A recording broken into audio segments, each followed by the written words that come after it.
तुमचं आमचं चित्त दगडासारखं आहे, मन तुमचं आमचं मन दगडासारखं आहे, खूप स्थूल आहे.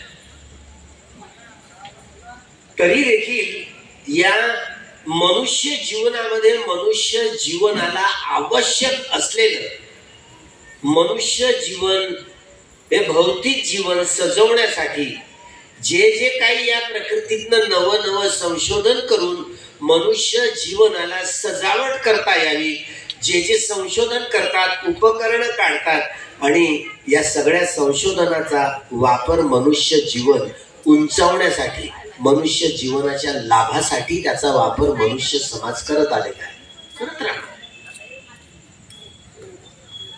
वैज्ञानिकांनी केलेलं संशोधन हे चिंतनमय ज्ञानाच्या आधारावरचं संशोधन आहे. ऐक्यू ज्ञानाच्या आधारावरचं संशोधन आहे. चिंतनमय ज्ञानाच्या आधारावर हे असं होतं ना, तर हे असं असेल. तर्क वितर्क करून आज या सगळ्या प्रकृतीविषयी, निसर्गाविषयीचं संशोधन मोबाईल आपल्या हातात आलाय ना. आता कुठलं चित्र कुठं दिसत, कुठलं चित्र कुठं दिसत. 28 परित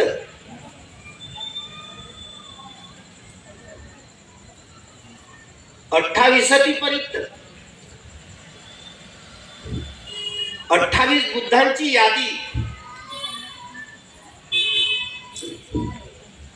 सुखी 28 बुद्धांची यादी. सिद्धार्थ गौतम हे 28वे बुद्ध. ही माहिती, बुद्धांची माहिती जे सिद्धार्थ गौतम बुद्ध झाले त्यांनी एवढ्या बुद्धांची माहिती दिली आपल्याला की माझ्या पूर्वी एवढे बुद्ध होऊन गेले. आता हे खरं आहे की खोटं आपल्याला विश्वास नाही. आपल्या वैज्ञानिकांनाही विश्वास नाही. आपण आंधळा विश्वास ठेवू का, आंधळी श्रद्धा ठेवू का, तर नाही. त्यामुळे भगवान बुद्धांची बुद्धत्व प्राप्त झाल्यानंतरची जी दृष्टी आहे, बुद्धाची दृष्टी, तिचं मोजमाप कसं करायचं. ज्या अर्थी या सिद्धार्थ गौतमानी आपले 30ही पारमितांचा हा डोंगर उंचावून अशी 32 लक्षणं आणि 80 अनुव्यंजनं त्यांच्या अंगावर उमटली. 4 असंख्येय 1 लाख कल्प एवढ्या जीवनातनं त्यांना यात्रा करावी लागली. हेही खोटं वाटतं आपल्याला, कारण तिथपर्यंत पोच नाही. हे बोधी ज्ञान मिथ्या नाही आहे, ते सम्यक आहे, म्हणून संबोधी ज्ञान असं संबोधलं जातं.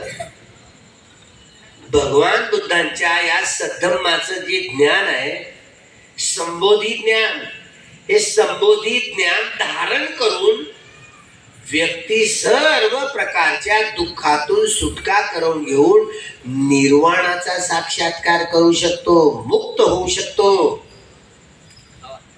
सगळ्या प्रकारच्या दुःखातून सुटका करून अंतिमता मुक्तीचा साक्षात्कार करू शकतो. तो शोतापन्न, सकदागामी, अनागामी आणि अर्हत्व प्राप्त करू शकतो. हेही आपल्या लोकांना विश्वास नाही अजून. आपल्याला शब्द माहिती पडतात, आपण वंदना घेतो ना विहारात. यंगिदं चत्तारी पुरीस युगानी अर्थ पुरीस पुग्गला, शोतापन्न मार्गस्थ फलस्थ, सकदागामी मार्गस्थ फलस्थ, अनागामी मार्गस्थ फलस्थ, अर्हत मार्गस्थ फलस्थ, 8 पुरुष पुद्गल. आर्य पुद्गल म्हणतो त्यांना. आपलं अनर्यत्व नष्ट करून आर्य सत्याचा साक्षात्कार करणाऱ्या व्यक्तीला आर्य पुरुष म्हणतात. ते शोतापन्न, सकदागामी, अनागामी आणि अनंत मार्गस्थ आणि फलस्थ. त्यांची मनुष्य म्हणून घडवणूक होत आहे. हे समजण्यासाठी बाबासाहेब आंबेडकरांना 35 वर्ष लागली. तरी वंदनेमध्ये आपण म्हणतो येच बुद्धा अतीताच येच बुद्धा अनागता पच्चुपन्नाचे बुद्धा अहं वंदामि सदा.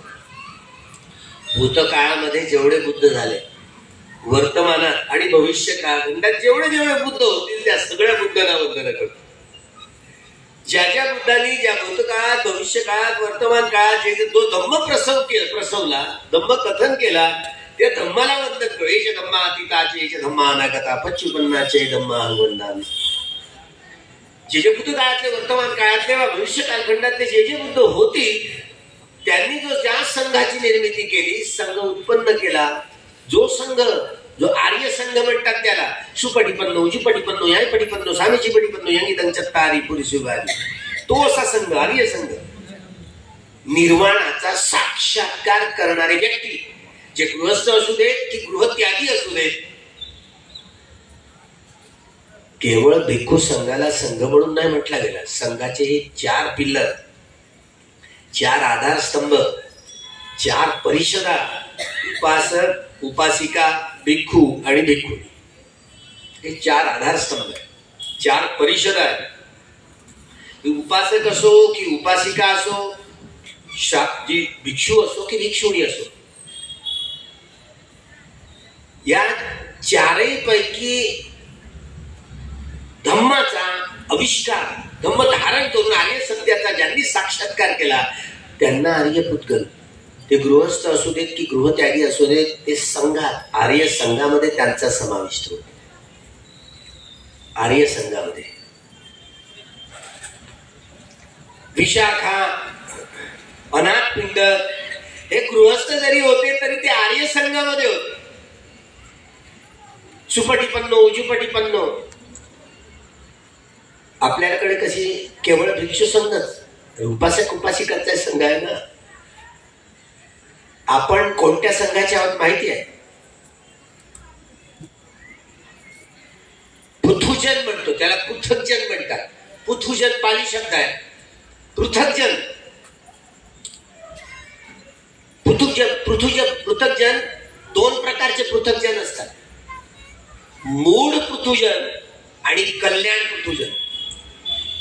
ज्यांनी अजिबात अनापानसती आणि 40 प्रकारच्या कम्मठ्ठानाचा कधीच अभ्यास केला नाही, शब्द भावनेच्या कम्मठ्ठाना आणि विपश्यना भावनेचा कम्मठ्ठानाचा अजिबात अभ्यास केलेला नाही, त्यांना मूळ पृथुजन म्हणतात, मूळ पृथकजन म्हणतात.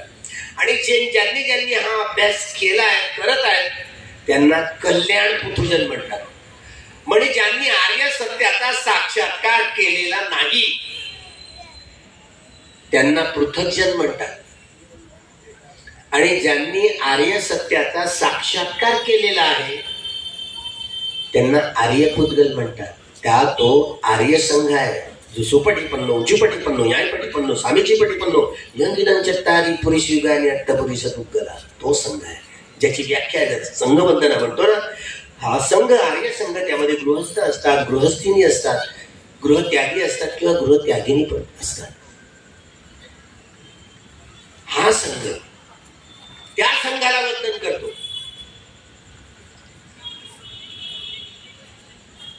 बाबासाहेबांनी बुद्धाचं हे जे ज्ञान आहे ते लोकांना तारू शकतं. मनुष्य समाजाचा उच्चतम विकास घडवणारं दुसरं जगात कुठलंच तत्वज्ञान नाही. त्यांना बुद्धच फक्त अपवाद दिसले. बाबासाहेबांची बुद्धी म्हणतो ना, बुद्धीची कसरत, सिम्बॉल ऑफ नॉलेज, हे ज्ञानाचा अर्थ आहे ना, ते बोधिसत्वाचं महाकुशल चित्त हे काम करतं. बोधिसत्वाचं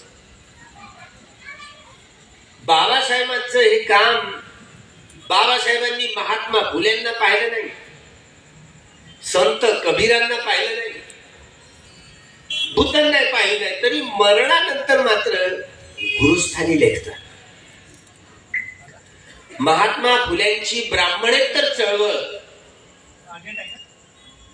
त्यामध्ये नारायण मेघाजी लोखंडे कामगार चळवळ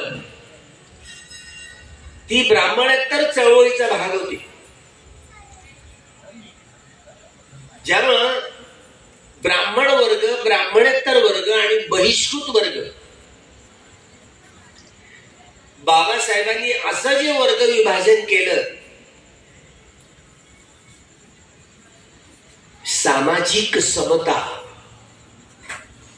आर्थिक समता, राजकीय समता, सांस्कृतिक समता. सामाजिक समता, समाजामध्ये मनुष्याला मनुष्य असून त्याला माणसासारखं स्थान नव्हतं. जनावरांच्याही पेक्षा अशी बदत्तर हालत होती. त्यामुळे हे डॉक्टर बाबासाहेबांनी मात्र ही बदलली, कायद्यानेही बदलली. जीवनभर संघर्ष केला. जाती व्यवस्था कशी उदयास आली असेल? बाबासाहेबांना ते 1 जानेवारी 1927 भीमा कोरेगावच्या विजय स्तंभाजवळ आम्ही पराभूत झालेले लोक आहोत, आमचा पराभवाचा इतिहास आहे. हा सगळा ब्राह्मणेतर, आदिवासी, भटका, विमुक्त, धर्मांतरित झालेले ख्रिश्चन की मुस्लिम असोत, बहिष्कृत असोत, हे सगळे लोक प्राचीन काळात नागवंशीय लोक होतो. आणि हे सगळे नागवंशीय लोक प्राचीन काळात भगवान बुद्धाच्या धम्माचे अनुयायी होते, वारसदार होते. पण इतिहासात भुलून गेलो. जे इतिहास विसरतात ते इतिहासाची काय निर्मिती करणार? आपण इतिहासच भुलून गेलो. आणि बाबासाहेबांना या देशाच्या इतिहासाची नाडी समजली, दुसऱ्या कुठल्याच व्यक्तीला या देशाच्या इतिहासाची नाडी समजली नाही समजली. महात्मा फुल्यांना जाती व्यवस्थेविरुद्ध त्यांनी संघर्ष केलाय खरंय. मुलींच्या शाळा काढल्या, कठोर लढाई केली.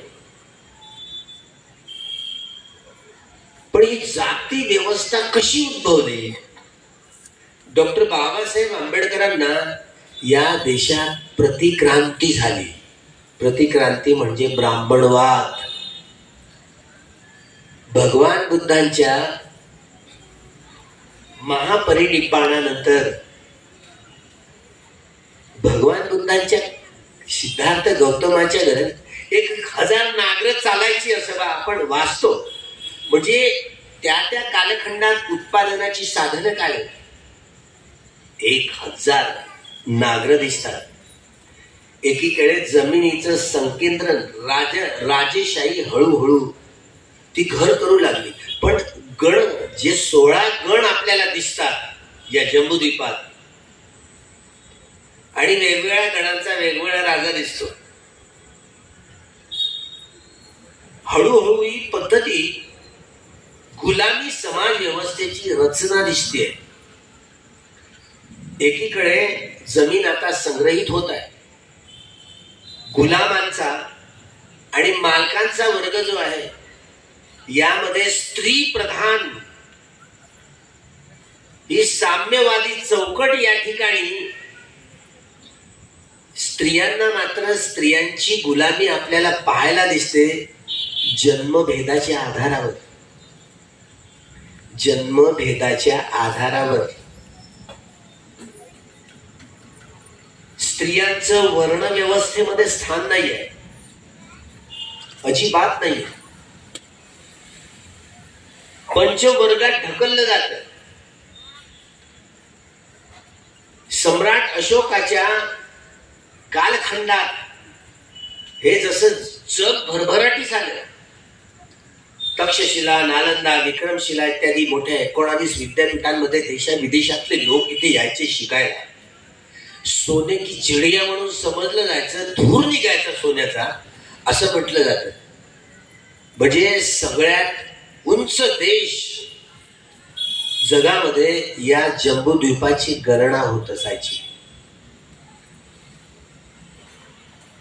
पुढे पुढे जो बदल होत गेला, सरंजामशाही रूढ झाली. सम्राट अशोकाच्या कालखंडातच देखील शेवटचा हा धम्मराजा, मौर्य राजा बृहद्र, त्याची हत्या, कपटाने हत्या पुष्यमित्र शृंगाने गेली. आम्हाला ज्या राम रावणाच्या कथा आपल्या माथी मारल्या जातात, इतिहास नाहीये. आपल्याला कसं सांगितलं ना ब्राह्मणांनी की रावण म्हणे लंकेच, लंकेत मी जाऊन आलो, सगळी लंका धुंडाळून आलो, तरी रावणाचा आता पता नाही. कुणी त्या पाण्यावर तो दगडावर कोणी राम म्हणून लिहायला गेला नाही, दगड काय पाण्यावर तरंगला नाही. पृथ्वी जशी जशी थंडी होत होती ना, तेव्हापासूनच ते तसं आहे. आता तर मोटरसायकलनं जाता येतं लंकेला, पण आम्हाला जे सांगितलं जातं काल्पनिक कथा रंगवून, तसं रामायण 24 प्रकारचे रामायण दिसतात. बाकी या 23 प्रकारचे रामायण फेक रामायण आहेत. जे दशरथ जातक आहे, जे बोधिसत्वाच्या जीवनातील ही कथानक आहे. दशरथाचा मुलगा हा राम होता. सिद्धार्थ गौतमाचं पूर्वीचं जीवन हा राम होता, आणि सीता ही त्याची बहीण दिसते. त्या कालखंडात कुटुंब संस्था सबलपणे विकसित झालेली नव्हती. त्यामुळे रक्तशुद्धीसाठी बहीण भावाचंच लग्न व्हायचं. त्यावेळेला बोधिसत्वाच्या पूर्व जीवनाच्या पीठिकेमध्ये सिद्धार्थ गौतमाचा हा तापस सुमेधापासून तर ते सिद्धार्थ गौतमापर्यंत 4 असंख्येय 1,00,000 कल्प एवढ्या जीवनात त्यांना वाटचाल करावी लागली. सिद्धार्थ गौतमापर्यंत तापस सुमेधापासून. आता याच्यावर आपला विश्वास होईल का? कठीण काम आहे, नाही होत आपला विश्वास. ती प्रक्रिया समजून कशी घ्यायची, कशी समजायची, याची उकल कशी करायची. काय सिद्धार्थ गौतमाने बुद्धत्व प्राप्त केलं आणि या 27 बुद्धांची माहिती दिली, ही खोटी असेल का? कोण पाहायला गेलं म्हणतं? आपला अजिबात विश्वास बसत नाही. तथागत सिद्धार्थ गौतमाने बुद्धत्व प्राप्त केल्यानंतर मी जे स्वप्रयत्नानं बोधी ज्ञान अनुसंधान केलं, हे बोधी ज्ञान अनुसंधान करताना मी कल्पना केली नाही, कल्पनांचा आधार घेतला नाही. अंधभक्ती, अंधश्रद्धा, कर्मकांड यांना धर्मामध्ये अजिबात स्थान नाही. वैज्ञानिक तरी कल्पना तरी करून घेतात. त्यांनी जे बोधी ज्ञान अनुसंधान केलं त्याची सुरुवात अगोदर जे 6 वर्ष कठोर उन्हाळे, हिवाळे, पावसाळे त्याचे रट्टे सोसले, तरी मात्र त्यांचं समाधान झालं नाही. बोधी प्राप्त नाही करता आली. 8ही लोकीय ध्यान त्यांना अवगत होते, पण 8ही लोकीय ध्यानाच्या आधारावर बोधी प्राप्त होत नाही हे त्यांच्या लक्षात आलं.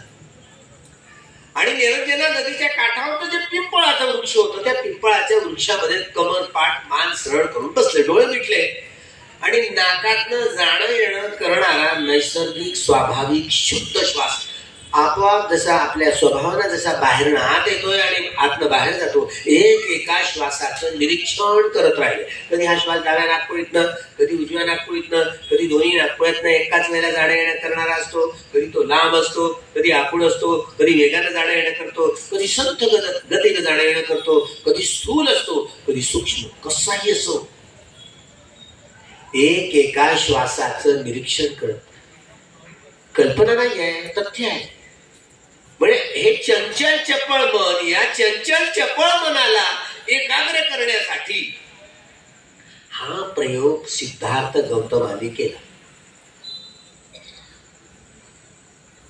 चंचल चपळ मन एकाग्र करण्यासाठी, ज्यामुळे वितर्क, विचार, स्मृती, सुख आणि एकाग्रता हे 5 ध्यानाचे अंग असतात ना, या 5ही चित्त वृत्तीच्या एकवटण्याला ध्यान असं म्हणतात. लवकर कळत नाही या गोष्टी. वितर्क, विचार, प्रीती, सुख, एकाग्रता या 5ही चित्तवृत्तीच्या एकवटण्याला ध्यान असं म्हणतात. वेगवेगळ्या व्यक्तीच्या, वस्तूच्या, स्थितीच्या, रंगाच्या, रूपाच्या, आकृतीवर ध्यान केलं, बाह्य ध्यान. त्या बाह्य ध्यानाच्या आधारावर आपण 5ही प्रकारच्या अभिज्ञा प्राप्त केलेल्या असेल. प्राचीन काळातल्या अनेक ऋषीमुनींनी सिद्धार्थ गौतमाला हा 5ही अभिज्ञाचा हा सगळा प्रकार सिद्धार्थ गौतमाचं पहिलं जीवन जे बोधिसत्वाचं, ज्या जीवनात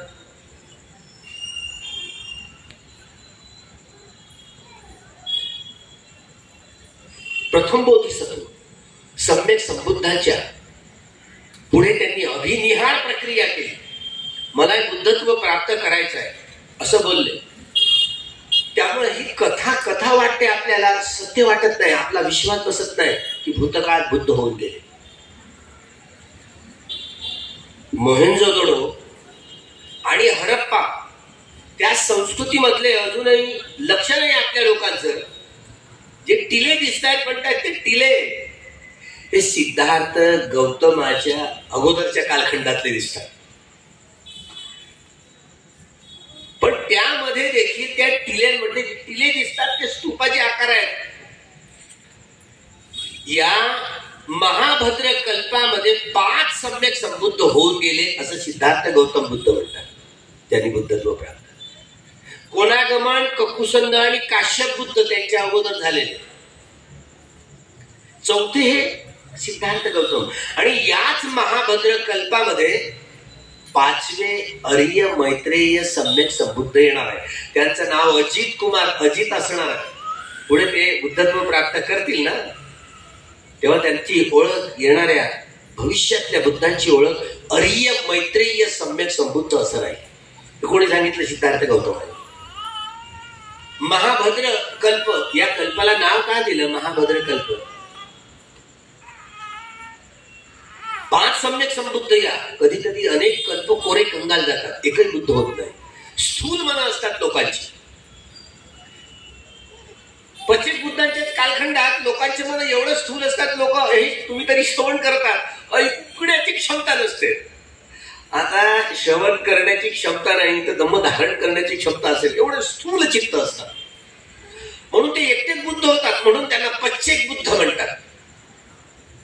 अरहंत जे असतात ते भगवान बुद्धांनी अनुसंधान केलेलं बोधिज्ञान स्वतः धारण करून आर्य सत्याचा साक्षात्कार करून 4ही शिड्या ज्या प्राप्त करतात निर्वाणाच्या पायऱ्या, स्वतःपन्न, सकदागामी, अनागामी आणि म्हणून त्यांना सावक बुद्ध म्हणतात.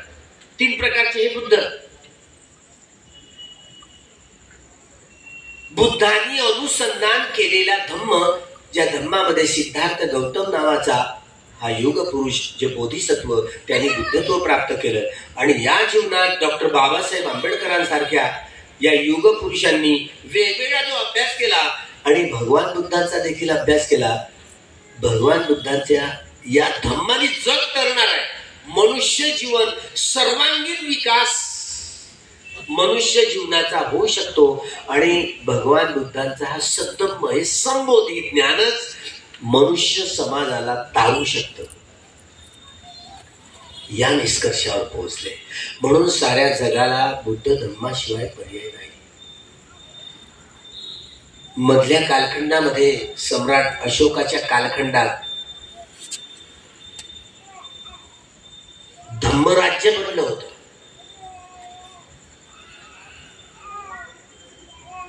त्यामुळं राजाश्रय मिळाला होता. म्हणून सम्राट अशोकाच्या कालखंडामध्ये 6 जंबूद्वीप, जंबूद्वीपाच्या बाहेर केवढं राज्य पसरलं, एवढा मोठा नकाशा दिसतो आपल्याला. आणि जिथे हरप्पा आणि मोहेंजोदडोचं ते जे चित्रण दिसतं, अरहंतांनी, भगवान बुद्धांनी जे चित्रण केलं ते कोणागमन, ककुसंद आणि काश्यप बुद्ध, हे 3 बुद्ध याच महाभद्र कल्पातले आहेत. आणि ते स्तूप, ते टिले म्हणतात, तिथे 7x12च्या कुठे मिळाल्या भिक्षूंच्या. एकाच बुद्धाच्या कालखंडातली गोष्ट नाही की जे जे बुद्ध काळात सम्यक संबुद्ध झालं त्यांच्याही 7x12च्याच कुट्याप्रमाण. म्हणून हे जमिनीचा खसरा जो मोजतात ना 7x12, ते भिक्षूच्या कुटीचं प्रमाण आहे. जमीन मोजण्याचं प्रमाण डॉक्टर बाबासाहेब आंबेडकरांनी या देशाच्या घटनेत उतरवलं. 7x12चा खसरा म्हणतात. हे वैभव आहे, धम्म संस्कृतीचंच वैभव आहे. सिद्धार्थ गौतम काही अर्हत्व प्राप्त झाले नव्हते त्यांच्या कोणागमन, म्हणजे बुद्ध वंशात आपण त्रिपिटकाचा भाग बुद्ध वंशात आपण चाललं ना तर जेवढे भूतकाळातले सगळे सम्यक संबुद्ध होऊन गेले. सिद्धार्थ गौतमाचं अस्तित्व त्या सगळ्या सम्यक संबुद्धांच्या कालखंडात आपल्याला भिक्षू जीवन मिळतं. त्याचं सिद्धार्थ गौतमाचं भिक्षू जीवन सापडतं आपल्याला. तदनंतर महावीरोपासून सिद्धार्थ गौतमाच्या प्रथम जे 27 बुद्ध होऊन गेले बुद्धांची यादी लिहितात. त्या सगळ्या भूतकाळामध्ये जेवढे सम्यक संबुद्ध झाले त्या सगळ्या सम्यक संबुद्धांच्या कालखंडात माझं भिक्षू जीवन होतं असं ते म्हणतात. आपल्याला काय माहिती, आपला विश्वास कसा होईल, कसं सांगतील. त्यामुळं हे जे तर्क आहेत वितर्क आहेत हे बोधी ज्ञानाचं आकलन ज्यांना होते, ज्यांना 6 प्रकारच्या अभिज्ञा प्राप्त होतात त्यांना हे कळतं. तुमची आमची बुद्धीला सीमा असते, प्रज्ञेला सीमा नसते. ज्याला ज्ञानचक्षु म्हणतात ना, ज्ञानचक्षु बुद्धे अननुसुप्ते सुधम्म धम्मेषु चक्षुं उदपादि ज्ञानं उदपादि पञ्ञा उदपादि विद्या उदपादि आलोको उदपादि. मी कधी पूर्व असं ऐकलंच नव्हतं. धम्मचक्षु उत्पन्न झाले. पहा, धम्मचक्षु हे शरीर, हे मन, शरीराला पाहायचं, मनाला पाहायचं. ज्ञानचक्षु दुःखे यानक दुःख समुदय ज्ञानक दुःख निरोधे ज्ञानक दुःख निरोधगामी पटिपदा यानक दीदी उच्चते. ज्ञानचक्षु ज्याला संमादिठी म्हणतोय पहिलं अंग आहे हरि अष्टांगिक मार्गाचं. काया वाचा मनाने काम करत असताना वेदना पच्चे या पय्या प्रज्ञेनं पाहावं लागतं. उदय वे वेदनांचा उदय वे जाणत जाणत कर्म करावं लागतं. तेव्हा खऱ्या अर्थानं संमादिठी सोबत घेऊन चालणं याला म्हणतात. सती संपजन्य न रेंच. हे साधं काम नाही आहे. त्यामुळे बाबासाहेबांना हा धम्म प्रसवताना विज्ञानाच्या निकषावर तो पुरून उरणारच आहे. विज्ञानाचे निकष, जुनी झालेली मत, नवनवीन अनुसरण झालं, नवीन अनुसंधान झालं, नवीन उपकरण आली. जुनं जे अनुसंधान असतं कोलमडून पडतं. नव्या अनुसंधानाचा आपल्याला स्वीकारच करावा लागतो. हे बदलत असतं. पण भगवंताचं हे बोधी ज्ञान आहे ना, बोधी परिपूर्ण असते, परिशुद्ध असते. त्याच्यात जोडतोड काहीच करता येत नाही. ही ज्ञानाची उच्चतम अवस्था असते. बोधी ती मिथ्या नाही, ती सम्यक आहे. सम्यक दृष्टीनं पाहता येते. हे ज्ञानचक्षुनी पाहता येते.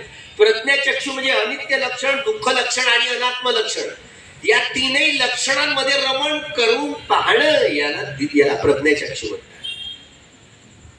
दिव्यचक्षु म्हणजे दिव्य म्हणजे देवतांना पाहण्याची दृष्टी. तुम्हाला आम्हाला देवता दिसल्या का? देवता म्हटलं तर तुमची चित्ताची भटकंती होईल. तुम्ही म्हणाल बाबासाहेबांनी मी ब्रह्मा विष्णू महेश यांना देव मानणार नाही अथवा त्यांची उपासना करणार नाही. गौरी गणपती असो तर रामकृष्ण असो, हा प्रतिज्ञा आहे तर 3च्या 3 नाही. काल्पनिकतेच्या देवी देवतांना बाबासाहेबांनी स्थान नाही दिलं. ब्राह्मणवाद्यांनी या काल्पनिकतेतनं जे उभं केलं त्यांचा स्वीकार नाही केला. बाबासाहेबांनी भगवान बुद्धांनी कथन केलेलं जे धम्म चक्क प्रवर्तन सूत्र आहे त्यामध्ये भूमट्टा देवा, चतुर्मा राजिका देवा, अवंतींसा देवा, यामा देवा, तुषिता देवा, निम्मानरथी देवा, परनिमित्त वसुवती, हे 6 प्रकारचे देवता लोक आणि मनुष्य लोक यांना कामसुगती भूमीमधले लोक म्हणतात. महाधम्म राजिका देवतांपासून तर अकनिष्ठ हा देवता रूप ब्रह्मलोक यांना म्हणतात. रूप धम्म लोक. रूप ध्यानाच्या आधारावर आपल्याला हे परीक्षण करता येते. आपल्याला लवकर नाही कळत. जे ध्यान ज्यांनी 6 प्रकारच्या अभिज्ञा प्राप्त केल्या त्यांच्याकडे ही दृष्टी असते, आपल्याकडे नाही. आपण तर कल्पनाच करू शकतो. ज्यांनी अर्हत्व प्राप्त करून 6 प्रकारच्या या अभिज्ञा प्राप्त केल्या समंत, या एवढं सगळे अनेक चक्रवाल पाहता येतात. पण बुद्धचक्षु असतात ना 6 प्रकारचे अभिज्ञा असलेले सगळं पाहता येतं. दृश्य अदृश्य सगळे प्राणी पाहता येतात. आपल्याला नाही पाहता येत. डोळ्याचं जेवढं रेंज असलं तेवढंच पाहता येतं. मासांच्या चक्षुने पाहता येतं. ज्यांनी बुद्धत्व प्राप्त केलं ते भूतकाळ, वर्तमान काळ आणि भविष्यकाळ 3 कालखंडाची परिपूर्ण जाणकारी त्यांना असते. आणि म्हणून हे 24 आऱ्याचं जे चक्र आहे ना, हे संबोधी ज्ञानाचा आविष्कार आहे. जिथे जात तिथे पटिच्च समुत्पादच समजावून सांगत. पटिच्च समुत्पाद म्हणजेच धम्म होय. यो धम्म जानाति सो पटिच्च समुत्पादं जानाति सो. यो पटिच्च समुत्पादं जानाति सो धम्म जानाति. पटिच्च समुत्पाद म्हणजेच धम्म होय. धम्म श्रवण करत असताना महात्मा फुलेच्या जयंती उत्सवावर, या निवडणुकीच्या तोंडावर जयंती उत्सवाला महात्मा फुलेंनी जो जाती व्यवस्थेविरुद्ध लढा दिला, त्यांनी या ब्राह्मणी शोषणाविरुद्ध सार्वजनिक सत्य धर्माची स्थापना करावी लागली. त्यांनी ब्राह्मणवादी ज्या शोषणाच्या विरुद्ध, ब्राह्मणी धर्माच्या विरुद्ध सार्वजनिक सत्य धर्माची स्थापना करावी लागली.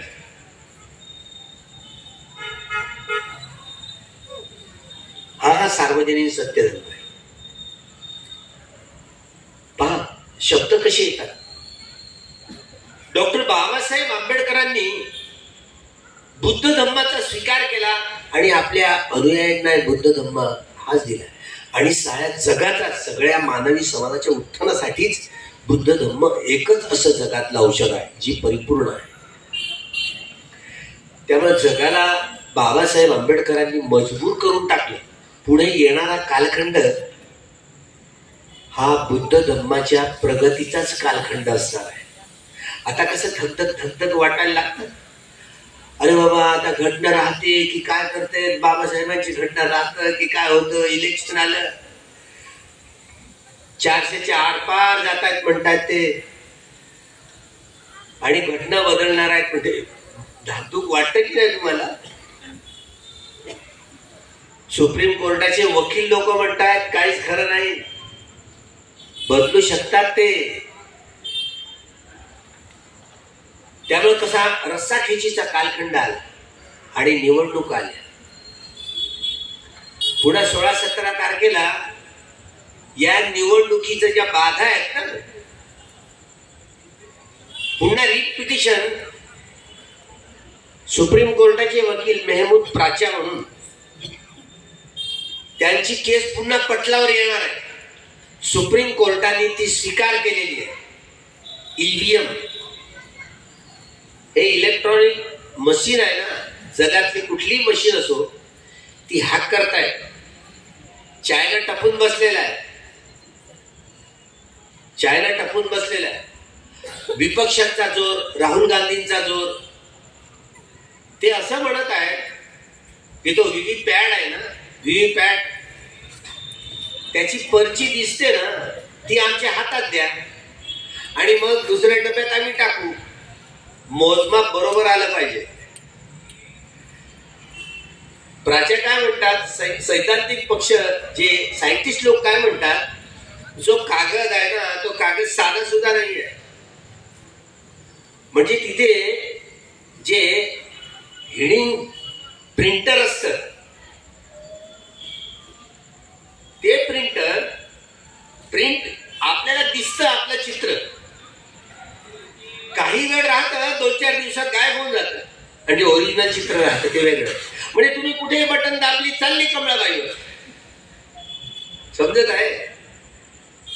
असं होतं.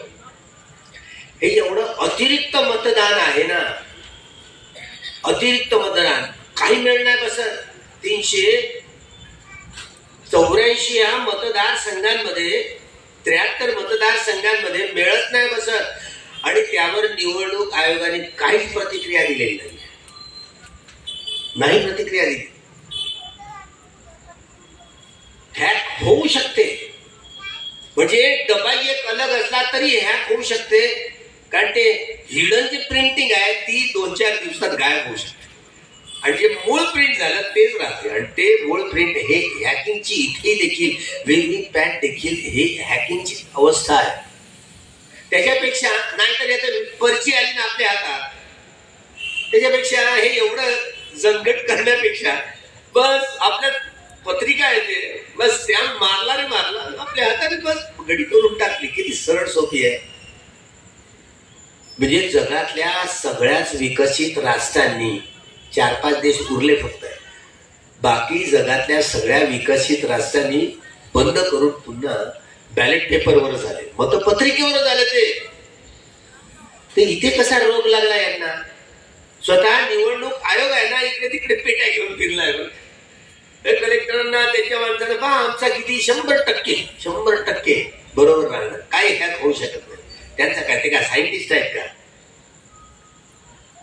म्हणजे आपला मूलभूत अधिकार हा जो डॉक्टर बाबासाहेब आंबेडकरांनी या देशातल्या नागरिकाला जो मूलभूत अधिकार दिला, आपलं सरकार निवडायचा, तो मूलभूत अधिकाराचं हनन केलं जातं.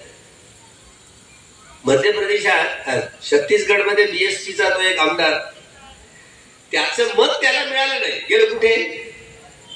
आता ती पर्ची आली असती, पर्ची हातात आली असती तर कळलं असतं.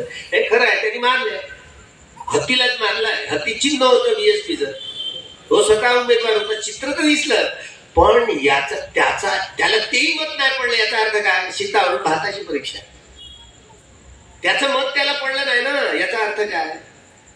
ते आर्ग्युमेंट या 17 तारखेला येणार.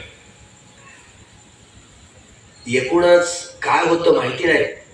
ही जर चंद्रचूड या सुप्रीम कोर्टाच्या पटलावर गेलं, टेबलवर ही केस गेली, तर होऊ शकतं की ईव्हीएम रद्दही होऊ शकते. पण त्यांनी म्हणजे सरकारने स्वतः निवडणूक आयोगाची निवड कशी करायची याचा जो क्रायटेरिया जो निश्चित सुप्रीम कोर्टाने केला, सरकारने राज्यसभेत लोकसभेत या सगळ्यांची, विपक्षांच्या सगळ्या खासदारांची सुट्टी करून बिल पारित केले. स्वतः प्राईम मिनिस्टर आणि त्यांचा जो केंद्रीय मंत्री असे 2 मिळून ते निकालात काढतील. त्यामुळं आणि तशीच निवडले गेले आताचे 2चे 2. सुप्रीम कोर्टाचा तिथे काहीच अस्तित्व ठेवलं नाही. त्यामुळं त्यांना कायद्यात रूपांतर करावं लागलं, बिल पारित करावे लागले. कशासाठी? निवडणूक ईव्हीएमच करून आम्ही जिंकू शकतो, 400च्या पार जाऊ शकतात. खरं आहे, जर ईव्हीएम राहिली ना, आपण काय करू शकतो तिथे? तुम्ही जरी तुमच्या हातात चिठ्ठी जरी दिली तरी ते हिडन प्रिंटिंग कशी आहे ती गायब होते, ती चालली जाते. साधा कागद नाही आहे तो, वरची प्रिंटिंग चालली जाते आणि मग कमळाचे फुलं फुलतील तिकडे, तुम्ही फसणारच, असं सायंटिस्ट म्हणतात. म्हणून व्हीव्हीपॅटवर देखील पण समाधान होईल ना, तिथेच गुंतवून ठेवतील लोक. कमीत कमी या ड्रायव्हर लोकांपासून कमीत कमी तुम्ही या देशातल्या लोकांनी शिकले असते. सगळे जवळपास सगळ्याच राजकीय पार्ट्या मेल्या की काय असं वाटायला लागलं. कुठल्याही असो, सगळेच राजकीय पक्ष मेले की काय असं वाटायला लागलं. कमीत कमी त्या ड्रायव्हर लोकांनी 1-2 दिवस बंद पाडलं, कमीत कमी मागण्या तर मान्य करून घेतल्या. पुढे मिळतील की नाही वेगळी गोष्ट, मान्य होतील की नाही वेगळी गोष्ट. पण काय होईल ना काय नाही असं चित्र दिसतं. बाबासाहेब आंबेडकर आणि त्यांचा पक्ष, आता पक्षाचे 3-13-9-18 वाजवले. बाळासाहेब आंबेडकरांसारख्या माणसाचं नाव वंचित बहुजन आघाडी घेऊन बॅनरवरती राहावं लागलं.